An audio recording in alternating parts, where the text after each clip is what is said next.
local, breaking news. This is WYFF News 4 at 6 in high definition.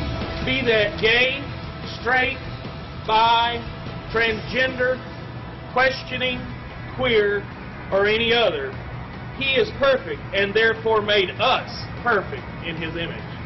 And they became the first same-sex couple to marry in South Carolina, but the fight may not be over yet. I still have nightmares to this day. Helpless, an upstate mother could do nothing as she watched her daughter being electrocuted.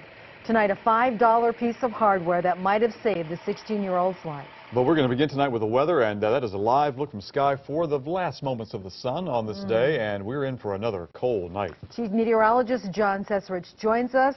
John, now that the sun is set, how cold?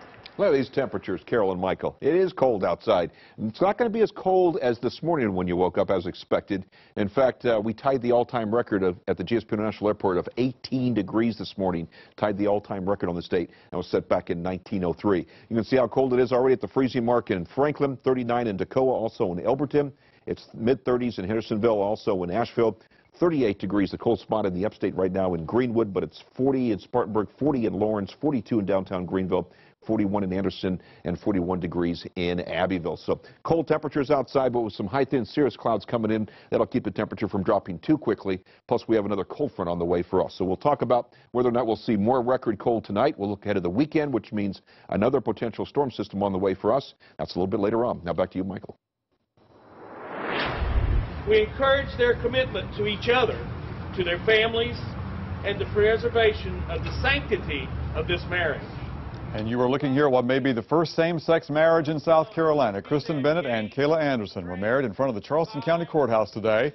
The couple's been together for 4 years. It was first thought that same-sex licenses would not be handed out until noon on Thursday, but probate judge Irvin Condon decided to allow licenses to those who had applied back in October.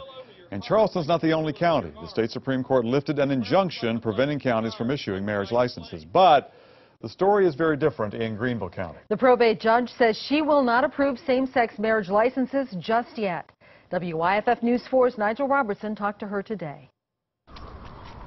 For same-sex couples, it was yet another roadblock.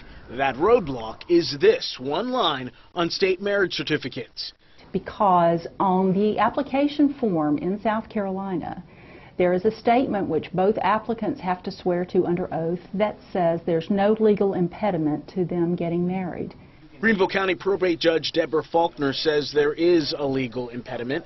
She says if a same-sex couple comes before her, they would not be able to file an application to get married. At noon Thursday, deadline or not. Just a few weeks ago, our cameras were there when 3 couples tried to apply for a same-sex marriage license and were denied. We had a little bit more hope this time. We kind of got our hopes up that it would be a yes. But Tuesday night, South Carolina Attorney General Alan Wilson asked to again delay the latest same-sex marriage approvals. But this time, it's now in the hands of Chief Justice John Roberts of the U.S. Supreme Court, who handles emergency legal matters for the Fourth Circuit. This marks the first time that state officials have raised that issue before the U.S. Supreme Court.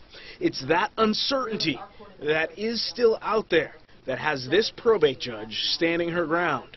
So those applicants really don't know if they are legally allowed to marry in South Carolina until the full process has run its course.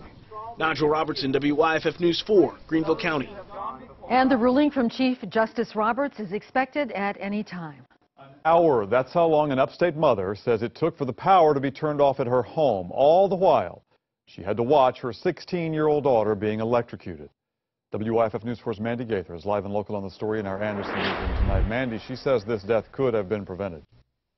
Right. Emily Donald is the 16-year-old. Her mother and her attorney say a $5 piece of hardware would have stopped this tragedy from ever happening. She was 11 days away from her 17th birthday when Emily Donald went to the edge of her driveway to flag down firefighters. It's a moment that keeps playing over and over again in her mother's mind. And I watched her take her last breath.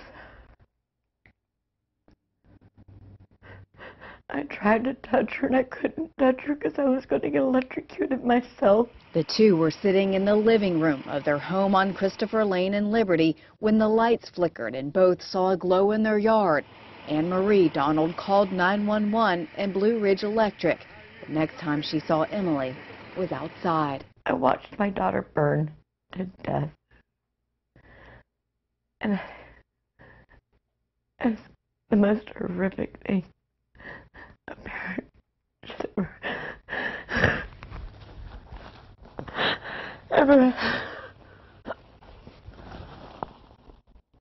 I'm sorry. Should ever have to do. Donald says a live line had fallen off the pole, arced from the ground and hit Emily in the thigh. That night, Blue Ridge Electric said it was caused by a squirrel. But attorney Tom Dunaway says Emily's death could have been prevented if the company had copper wire like this one on the pole. He says it would have provided fuse protection to the home. For $5, that's all it would have cost them to protect Emily Rose Donald, and we wouldn't be here today talking about this tragedy. This mother still trying to let go of the bad memories by holding on to the good. I'll never take it off. This heart, which was given by Emily to her mom last summer. And Donald has filed suit against Blue Ridge Electric, and a spokesman for Blue Ridge told me that this is an ongoing legal matter, and because of that, he's unable to comment at this time. Mandy Gaither, WYFF News 4, live in the Anderson newsroom. Mandy, thank you. Police are looking for a gunman who shot a man at a car wash this morning. Officers say the gunman then stole the victim's car. It happened at about 6 in the morning at the Caribbean Car Wash on North Murray Avenue in Anderson. Tonight, police are asking for help. The missing car is a champagne-colored Chrysler Concorde with South Carolina license tag FFW973. Anyone who may see this car should not approach it. Instead, call Crime Stoppers at 888-CRIME-SC. The victim is expected to survive. A tale of caution tonight for anyone who leaves their car running to warm it up before getting inside. A Greenville man had his SUV stolen from his driveway. WYFF News 4's Ashley Swan is live and local in Greenville with video that captured the whole thing. Ashley? Larry Roskelly started his SUV here in this driveway. He then stepped inside to get his 3 young children for school. In those few seconds, a surveillance camera from across the street here caught the heist. Take a look. This is on Old Easley Bridge Road. You can see a pickup truck dropping off a man. That man then runs down the driveway, and seconds later, he backs the SUV out and takes off. Greenville Sheriff's deputies say it's a crime they see happen again and again when the weather turns cold. They are now warning drivers to never leave a running car unattended. I would have never thought somebody had come down into my driveway and back my car out. I've been living in my home for 6 years, and I've left my car unlocked with my keys in the front. That will never happen again. Deputies say Larry now has the right idea. In fact, we actually checked, and it's against the law to leave a running car unattended. And get this, deputies say using a spare set of keys to lock your doors will not help. That's because someone who really wants your car will simply break your window and take it anyway. Now, deputies are now investigating this case, and they, of course, are hoping that surveillance footage from across the street will help them find the people responsible. Ashley Swan, WYFF News 4, live in Greenville County. All right, Ashley, thank you. Police say the cold weather made it easier to find the suspects in a big drug roundup simply because most of them were home, where it was warm. WYFF News 4's Mike McCormick on the story from Woodruff with some must-see video.